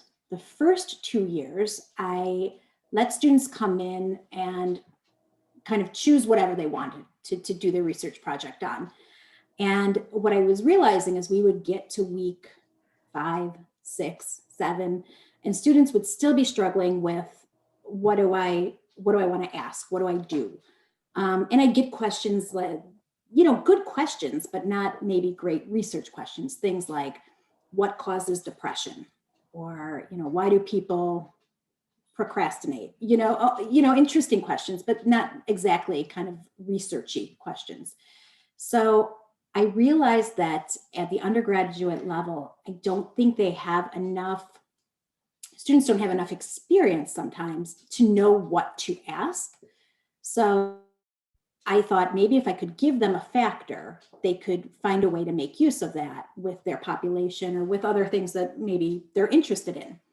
So I selected grit. It's a concept that can be applied to almost all populations, and it made for easy application to students' internship placements. I teach seniors, they are all in an internship placement, and their placements are all across the map. They work with veterans, they work with kids, they work with homeless, they work with substance abuse. So luckily, I think grit is, we can see it in all of our different populations, and it emphasizes that strengths-based perspective that we as social workers really try to teach our students, that to look through the lens of strengths when we work with our individuals and families. And like I said, this idea of grit really provides a frame. So now you've got a sample population, right? Whoever you're working with in your internship, and you have one factor. You have this idea of grit. And with those two things, students have been able to really go some really interesting places. And I'll show you some student questions as I go further. But I have found that just giving them a little bit of a frame has been really helpful. It's helped to kind of, make this a little bit less daunting. Duckworth has also created the grit scale, which I'll share with you. It's a 12-item, just quantitative Likert scale. That can be used as a common tool. It's very easy. The students understand it. They get it. They like it. And I think this last point is maybe the most important. Research can be a really challenging class. I don't know if this is going to surprise anybody, but it's not a fan favorite. It's often students don't feel like they should have to take it. They don't see themselves as researchers. They see themselves as helpers. And they haven't quite integrated that those, you can do both. But research is challenging for a lot of the students. And I think I was pretty, I don't know if I knew it at the time, but intentional about using grit as the implicit message here. They're learning that, effort is important, that, if you stick with something, that kind of builds success, that's really an important thing. So I have found, why do I think grit is especially useful with college students? I found this old study from 1947 that was really interesting. So Terman and Odin went to different corporations or companies back then and gave IQ tests to, the entire workforce there. And they found something really interesting. They found that there was about a 5% difference from the highest, from who would maybe be the CEO or president or vice president, to the lowest ranking employee. So the most intelligent people were not the ones who were necessarily getting to the top. There was something different than intelligence that was helping people be successful. And so they did some more research on that, and they found that these traits, perseverance, self-confidence, and integration towards goals, were very predictive in people achieving. So when I read that, that kind of sounds like sounds like grit to me. We also know that grit scores are associated with higher GPAs, but inversely related to general intelligence tests. So that suggests that gritty people may achieve more due to their non-cognitive skills, and they compensate by working harder. So these non-cognitive skills, I think, are really critical. What we teach material-wise, I think, is really important. I would almost say these non-cognitive skills are just as important, maybe more. I think, grit is an important non-cognitive skill. It's highly correlated to the big 5 personality trait of conscientiousness. So some other words there are self-discipline, preparedness, and focus. Cognitive skills account for about 15% of a person's success, while non-cognitive skills account for about 85%. And just anecdotally, I think, the success in a college course is as much about the non-cognitive skills as it is about the course material.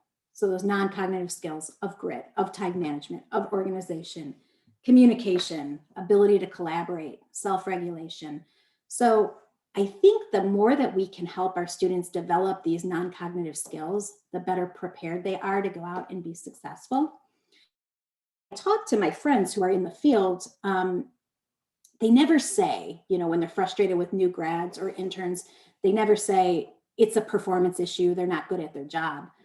It's more about these things that frustrate employers, right? The inability to kind of manage their time or be organized or communicate, their schedules or things like that. So I think that we have an opportunity when we work with our students to really help them develop these non-cognitive, I think sometimes people call these soft skills. And I think that, embedding that in our curriculum is one way to do it. So I'm going to just share a couple things I do in my course, how I use grit. So for formative assessments, I have them create qualitative and quantitative research questions regarding grit and their chosen population. They construct a qualitative instrument to measure grit. This is kind of a complement to the grit scale. So I've asked them to think about what grit might look like in their population and create qualitative questions to measure that. And then I have them use kind of critical thinking to identify what indicators of grit are in their population. So what does grit look like in people experiencing homelessness and people experiencing addiction? What does that look like? I think that's kind of gotten them to zoom out a little bit and look at people a little bit different. And then the summative assessment is they do a research study proposal. So they pose a question about grit and their population of interest. And then they, complete the lit review, select the sample study, and choose a research design that would help them answer their question. This gives them some logistic kind of experience of thinking of how would I actually do this. It gives them some IRB practice. And my personal goal is every year I have maybe one student who gets really excited about what they're doing and says, God, it would be really cool if I actually did this. And I say, well, let's do it. And so I've had every year since I've done this now, I've had one student who's actually done it and presented at our undergraduate research symposium. And that has been very rewarding for me to see. Here are some examples of some student questions. These are actually all from this year. So does regular social interaction in the form of a weekly activity group increase grit scores in a sample of older adults?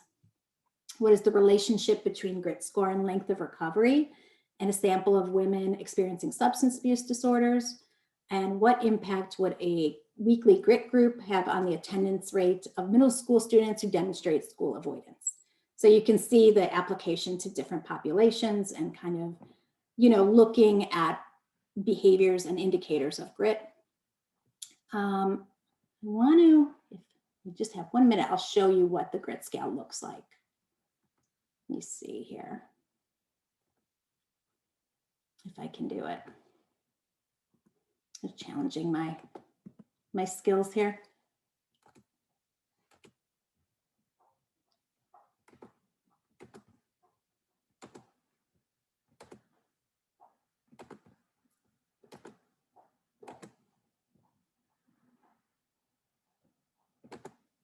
Sorry, I just had to pull it up. And here's what that grit scale looks like. This is her 12 item one. So you can see it's just very kind of light grit scale.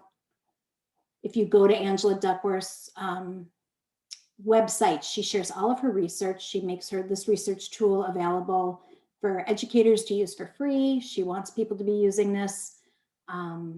Just really cool stuff up there too. So I invite you to look at that and see if there's anything that's useful to you.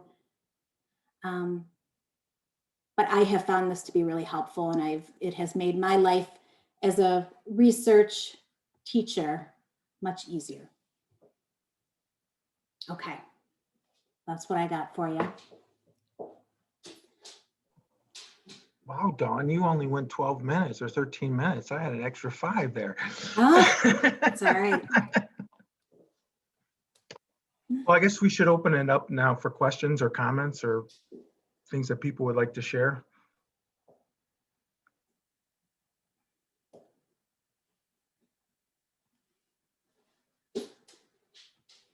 Not a one. This is like my class. Wake up. No, it's the afternoon. I just wanted to say thank you. I think those were both really relevant topics in the current times we're teaching in. So I appreciated both of the content areas very much. Yes, I was going to say the same thing. Thank you. I really liked your topics. I don't know how many of you have read this new book by Kevin Gannon called Radical Hope, a Teaching Manifesto, but it's a really good book. But he has a quote in here that I wanted to end with before I ran out of time, but he says that teaching is a radical act of hope. It's an assertion of faith in a better future in an increasing uncertain and fraught present. It is a commitment to that future, even if we can't clearly discern its shape. I thought that was really relevant for these times.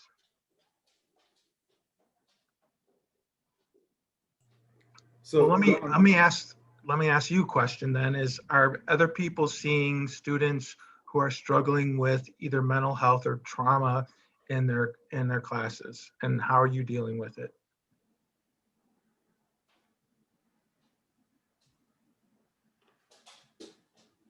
Don, somebody asked a question. If you could repeat the title of that book, please. Sure. Yeah, sorry, it's called Radical Hope, a Teaching Manifesto by Gannon, Gannon. Yeah, I've actually had, to your question, Don, I've had a student who early on in the semester, she shared with me that she wasn't comfortable sharing her camera at all, and that, honestly, she was getting anxiety attacks in class. I reached out with her. We coordinated a lot in the first maybe month of the semester, where very often it was, her saying, I can't do this assignment in time because I can't. And so I tried to, communicate with her a lot and be there a lot. But I was also really sensitive to something you mentioned in your session, which is, there are certain things I'm just not equipped to do, and I can't be the lead, person for her. And so, I encourage her to take advantage of resources on campus, and I understand that she did. Sadly, that didn't translate into her re-engaging with my class. And so on one hand, I know that she's using campus resources and other resources, and so I consider it a win in that way, but it didn't come back into the classroom. But that's been, that's the experience that sticks out with me the most related to that. Well, and you may have been a good gateway for her to get the services she might not have gotten had she not talked to you. And often professors are kind of that front line where, you know, if we know where those resources are at and can share those with students, I think even like just the academic resources, a lot of our students are unaware of getting help with the writing center or this, you know, or just stuff with the computer lab or IT problems with all the Zoom and technical stuff. I mean, just some basic stuff, trying to help students out with that. You know, I think I struggle with, because again, I have 2 college-age kids, is like, they're adults. They should be able to do this for themselves. They should be able to do this for themselves. And, you know, and during this time, they're trying to hold it together like everybody else. And so if I can ease their day a little bit, I'm going to try to set them in the right place. Yeah. I think too, sometimes students need to take a break. Like they've got things going on in their lives where like maybe school is not the top priority right now. And if they need to take a break and take care of themselves and then come back, I think that's actually a really good decision in some cases. And I think we can send that message with support and with care, you know, that this will be here, you know what I mean? And just take care of yourself.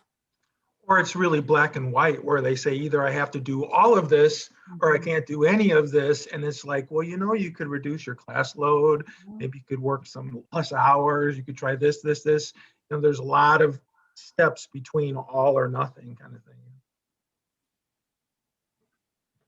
I'm not a college teacher, but I am a mom of 2 college students and a high school student. And I just wanted to speak for a second about your point of the high achievers. My high school student, for example, is doing very well in her classes, but she's very stressed out. And if you didn't know that from a home perspective, you think, oh, no big deal. She's totally fine. But they started to go back 2 days a week, and their cases were climbing of COVID. And every day the students would get an email, this many more cases, this like daily. So in class, yeah, she's doing fine, but very stressed. And as far as college, my one daughter, she was doing okay, but sometimes the one little thing just puts them over. And it's not even maybe, it was when her best friend got quarantined, not because of COVID, but contact tracing. And it just really it was like the straw that broke the camel's back. So, and again, she's doing okay in her classes and stuff, but I mean, it got a little scary because she was like, I don't want to eat. I'm not sleeping, you know, and I'm just, as a parent, you're like, that's depression, you know? So, but yeah. I don't know. It's just. That's why, you know, I think I'm sensitive to it just because I was that kid growing up. I was the kind of overachiever type, you know, but I did it as a way to, you know, probably hide a lot of things. And so now I kind of recognize it in students. And so when that student didn't turn in one small assignment, I said, I could really care less about the points. I'm worried about you and what's going on. Is there anything I can do to help you? And that's when it all came out. She was really struggling. And so, yeah, I think that we have to be careful of students who are the disengaged and the ones who are the ones that look perfect all the time. And society rewards those overachievers or perfectionists, right? We do too. Well, it's one of those like blessings and a curse too. I really worry about those students. No one knows they're struggling. You know, it's when I have a student who's not showing up, I'm reaching out, you know, but I don't often, you know, the student who's always there and is getting everything done. Who knows what's really happening, but they can slip through the cracks. Yeah. I don't know how many people in this session are in the sciences. How do you, in math and science and stuff like that? I mean, we're in the helping profession, so I think in some ways we're built, you know, the psychologists and social workers and all those folks were kind of geared this way with students. How are you doing it in those areas? And are you experiencing the same thing or is it different? I'd love to hear that. Same thing, just like everyone else's. I teach electrical and computer engineering, and it's a lot of problems associated with those topics that you mentioned. And time management, organization, communication, ability to collaborate, self-regulation. passion, perseverance, all these are, I do agree, it's 85, maybe 99% of the whole thing. It's just 1% is the other stuff that's that people are concentrating more on, or we are concentrating as teachers, as professors. But I think we need to concentrate a lot more on spending time with them on these topics. And I knew that when I was undergraduate, graduate, I was straightened out, but I'm an undergraduate, those were the main topics, and that's what I paid for. So what can we do? My question would be, is there any set of multiple choice questions that the students can take? I just came up with that just now, that can to take, and we can evaluate their stuff on these topics earlier in time. I know there are a lot of questions, but if there's a group of questions that you could recommend to us, that would be great. Dawn, did you address this? A group of questions that ask what? I'm Great, sorry. great topic. About grit yeah. for students?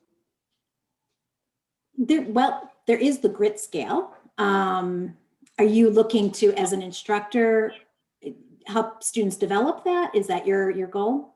Yes, develop their skills. Yes, sure. Yeah, I will tell you that in the last couple of years that I've been teaching about it, I think students that are recognizing areas where maybe before where they would have felt like they don't have a strength, now they're seeing it as a strength. So Carol Dweck talks about this a lot, that we as a society praise talent. We praise somebody who's a natural at something. We don't praise effort as much. And that's the shift I think we can make as educators, is really, recognizing when students are working really hard at something and being really dogged and like doing something that's hard for them. Recognizing that, as opposed to just kind of celebrating when somebody's a terrific writer, just, naturally. So I would suggest checking out Angela Duckworth's website. She's got a lot of really good stuff up there, and she does have some tools that provide some questions, and also a lot of studies that she's done. So there may be something of use for you there. What's the name, or could you write it down in the chat? Yes, I will, absolutely. And I would just say too, there's a lot of informal ways to check in with students, and I know a lot of professors do that already, but I think it's helpful.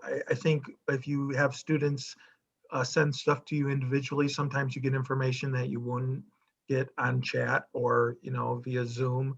And so, I think that's helpful as well. Dawn, I'd love to hear you talk more about, I think these two topics together are so interesting, right? Because we have trauma that's all about context. And for me, as an educational psychologist, grit is very much about individual factors. And I think as much as I really appreciate Duckworth's work, I think sometimes that's a bit challenging because it sort of puts a blind eye to some of these contextual factors. So I'm wondering if that's come up in your course or just in your thoughts about this theory. I'm glad you asked that.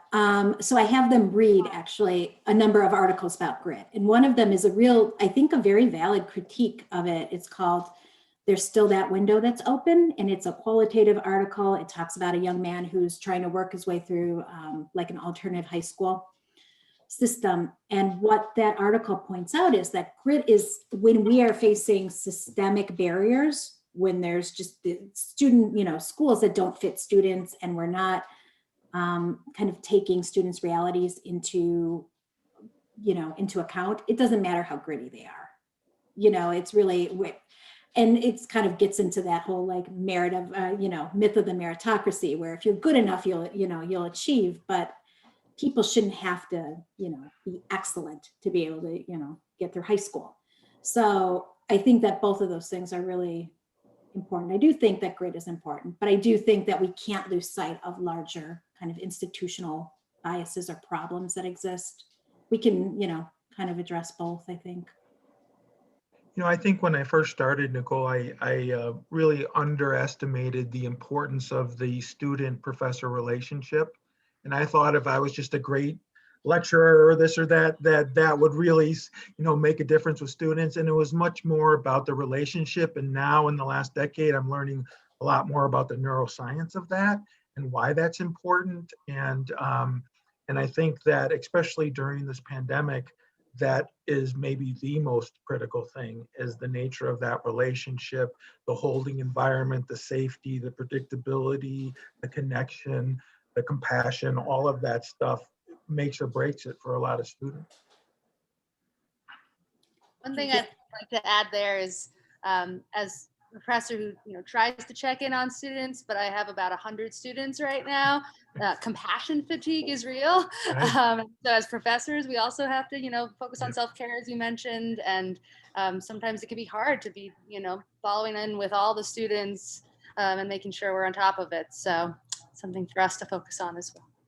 Yeah, I don't know that that's possible. I don't know that we can focus on 100 students really and be able to do that effectively, but we can do it with the students that come across our paths on a daily basis, however, through contact or whatever. Those are the ones that I think that, and we need to continue to do the best we can. But I've seen too many professors just take the frustration of this all and use it as kind of a callous, like just kind of pushing students away almost at like an arm's length, because I don't want to deal with all the emotional aspect of it.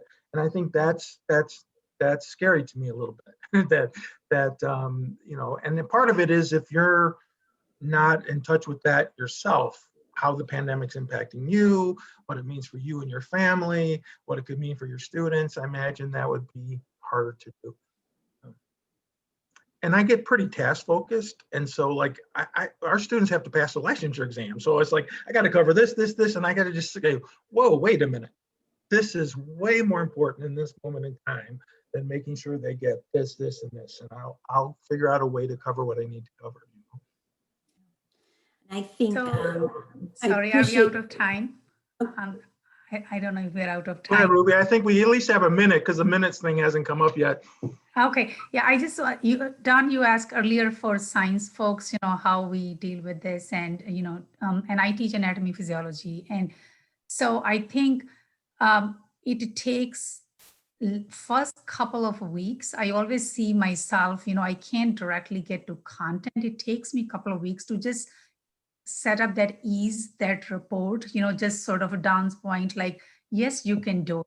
Just have to figure out the way how we're going to be successful, right? So I always find myself like, they are here, so that means they signed up for the class. I am here to, help them succeed, through this course. But how do we meet, like, what is the middle ground? They know it's hard. I know it's going to be hard, challenging, but what is it something? So that's that comfort level is like, yes, I never use say I always tell them it's all about you guys. We are going to do it. Like, we are together. I just keep emphasizing it. I feel like I'm more of a counselor advisor at that time. I'm not really, that the faculty relationship comes a little bit afterwards. So that's what I feel, sort of works to some extent in my classrooms, where I'm like, I went through the same path you did, these are harder classes, but guess what? We're smart enough. We're going to get it done, so like they're almost making them think that, yes, we can do it if we keep our, attitude positive, that yes, we are here, we're going to work together. So it doesn't work 100%, but I have pulled a lot of students out of that, it's too hard, I think I'm going to fail the class kind of thing. Well, thank you all for coming today. If you have questions, further questions, just message John or I, okay?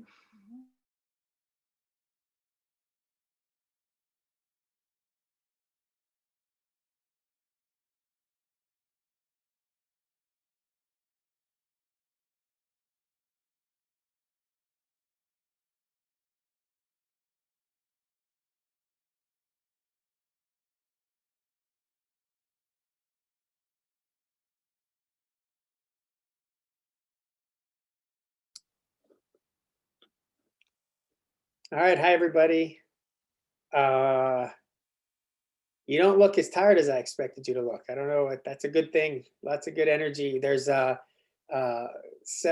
sessions in this next 25-minute block. We do have about 9 minutes before we'll get those started. Christine's working on the breakout rooms now. If you are in one of those sessions and you're presenting and you're planning to record, hold on until you see co-host beside your name before you move over there. Christine's working on making sure everybody's a co-host, because only a co-host can record.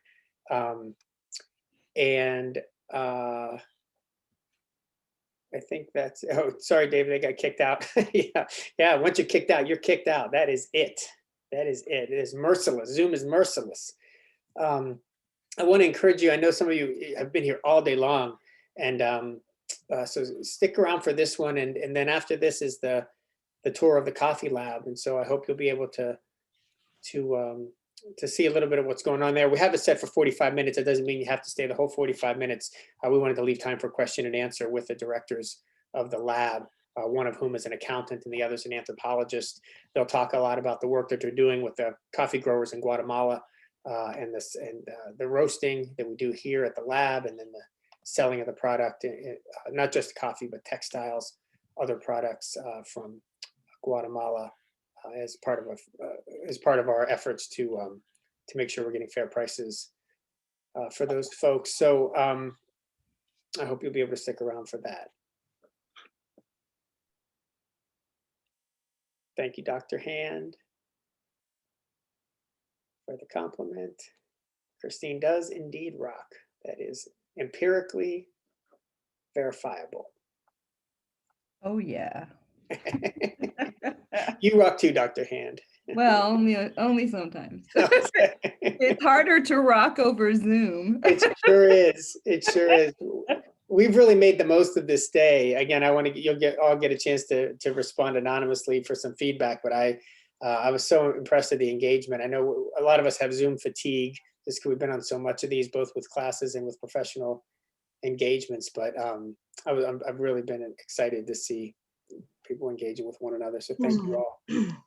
Can I just say like a shout out to all of the colleagues who have participated, because I have done countless webinars over the summer to prepare for Zoom teaching in advance, as opposed to like emergency last spring. And I have gained so much insight during this conference. I am so grateful. So shout out to all of my colleagues on the call. It's wonderful. Yeah, and I think one of the things we'll do once we get the sessions archived and put on the website is we should do a good blitz and make sure people who weren't able to be here for whatever reason, or people who didn't know about it all across the country, can log on and watch these sessions. I mean, I think, we're not interested in hoarding the good information that we have. We want to share it, and we want to help people be better. So good. Okay, so the breakout rooms are created. You should see the link below now. I think everybody who needs to be a co-host is a co-host. If you're here, yeah. All right. So feel free to you can take a break. We don't need to get started for about 6 more minutes, or go ahead and move into those rooms if you like. And as always, if you don't see the breakout rooms on the bottom of your screen, just send me or Christine Drover a private message in the chat, and we will put you in the room that you want to be in. Hi, Stephen. I have a quick question. Should I record it onto the computer or to the cloud? Does it matter? Yeah, Christine's saying computer would be great, and she's just going to follow up with you in an email early next week, and we'll have a Dropbox. You can just upload it right into a Dropbox, and then we'll get them. Okay. Away. Thank you for asking. Yes. All right. Stephen, where does it say if you're a co-host or not? It's okay. It'll be in parentheses right after your name. So David, you are. I can see on the participant list that you have co-host. Okay, it's not in my little box. I don't see that. So yeah, if you click on the participant list, you should see yourself, and it'll say co-host beside your name. That's right. It's not in the box. Thank you for pointing that out. It's true. Okay, so I think everybody who's here now is good to go. If you want to move into your rooms, we have some folks who haven't shown up yet to do their session, and we'll get them settled in the next 5 minutes. So feel free to stay here or to go into your room, whichever you like. I know presenters sometimes like to get situated.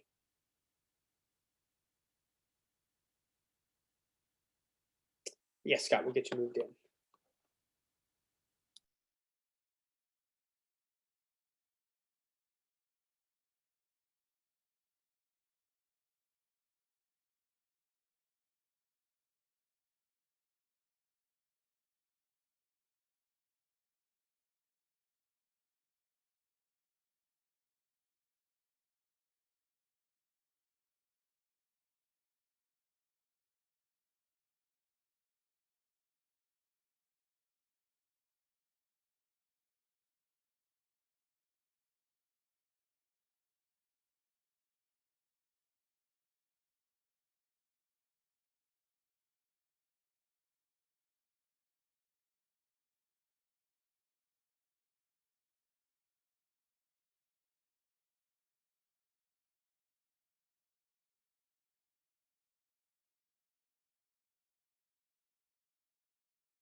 completely locked.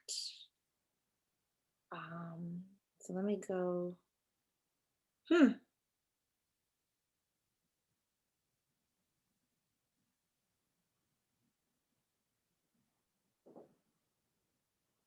think your worst case scenario is sharing your desktop itself. It'll show anything that you've got, any app, That's any software. okay. I'm a Collaborate Ultra user, but the thing, so now it's locked for some reason. Okay, let's cancel that. So do I do portion of my content, portion of my screen? I've never seen those options in the Zoom app. So I think you want to be navigating through the Zoom top little bar down there. So I see all of you, and on the bottom, I see share screen. Share screen. Yes. Right. And then when I go to share screen, there's basic, advanced, and files. Should I click on files? But it doesn't do my desktop. Basic, my desktop has a down arrow. So I wonder if I could upload it to the chat. And then if someone could share it for me. I wonder if that would work. To everyone, does that go to the whole conference, or is it just everybody in this room?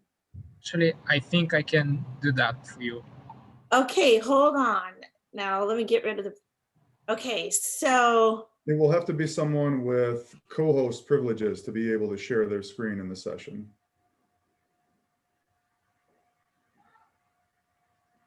Did someone say they could help? I did ask, I did email them. Sorry, but for some reason I can share the screen if you would like. So should I put it in the chat? Yeah, let's try.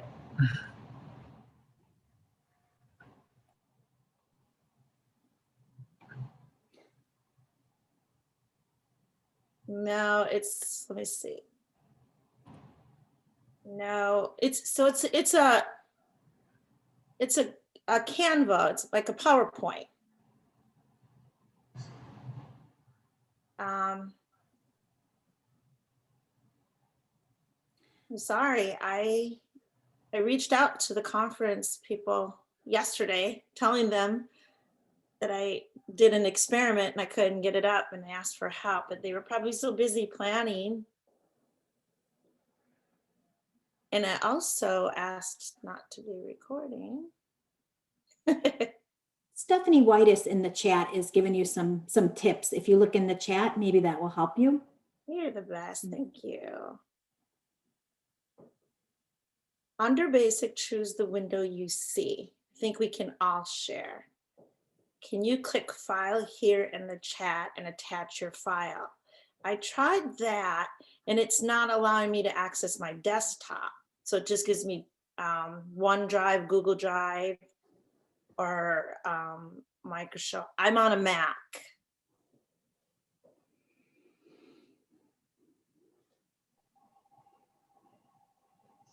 So you're having trouble sharing your screen? Yes. Oh, okay. Well, you're definitely set up as a host. Let's see.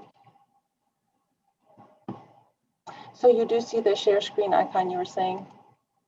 Yeah, it's the green button in the middle, but right, when I right. look, but there's an arrow not allowing me access to my desktop.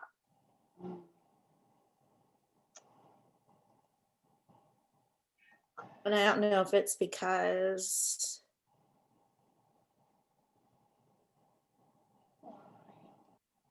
yeah, that is weird. Okay. It's very weird. I mean, it's not like we haven't done this before. I mean, I'm not a Zoomer as much as I am a Collaborate Ultra, but I've definitely shared. So when you go to the, where is it? The advanced, do you have a selection of advanced sharing options? Yeah. You don't, okay, I'm sorry. When you choose the share screen, you don't see like basic, advanced, and then files?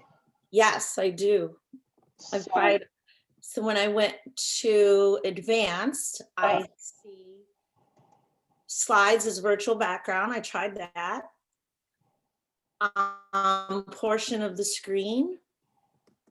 And then I go to open system preferences and it brings me back to everything but my desktop. So I do see that Amy has co-host privileges. She would be, I'm not sure who else in the chat there has them, but she would be able to share her screen and advance slides for you if that's an option. So definitely, if you want to. Okay, but how do I get that to you, Amy? Do you want to email me your slides real quick? Sure. And your email? Okay, so it's A Schwarze. Oh, wow. Like I'm sorry, ASCHWARZ like zebra E at NOCTRL.edu. NOTZ? NOC like North Central, so NOCTRL.edu. I'm gonna try it one more time. ASHWARZE at NOCTRL. How about you put it in the chat and I'll copy it. Yep, I'm doing that right now. Okay.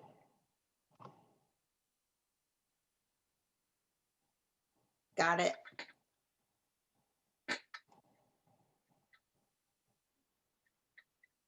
We all have it. Okay. Give me one sec.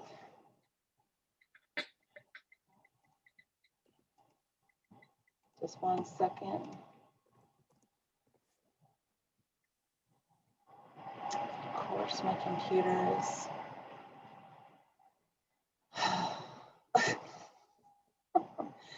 Okay, I'm sorry, my computer doesn't want to let me go to my account.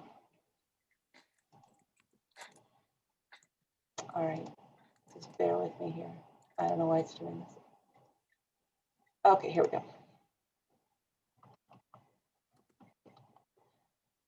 Almost there, I promise.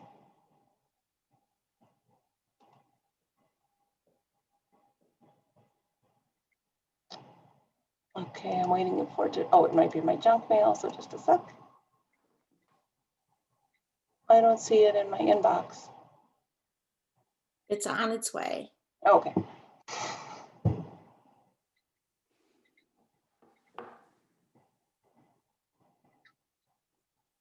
And I may have to go back out and come back in, or let me see where I. Oh, there it is. Oh, no, I don't. Okay. I got it. There's a will, there's a way. That's right. That's what I like to say. Okay. Now I can. While you're doing that, can I get a little bit more? I'm going to tell you a little bit about myself. I'm Dr. Laura LaSalle with Concordia University. I'm the principal program leader for gifted education and differentiated instruction. So obviously assessment is very important to me. Because I'm new to this conference, I'm looking to learn a little bit about the audience. Are we all professors? Do we have teachers going to be professors? Or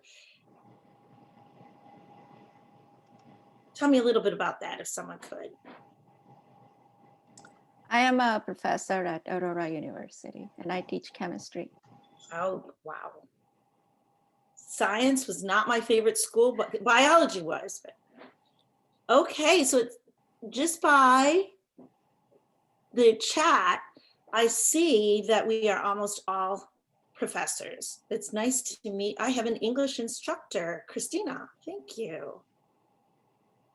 So, a professor of criminal justice. This is exciting. Thank you.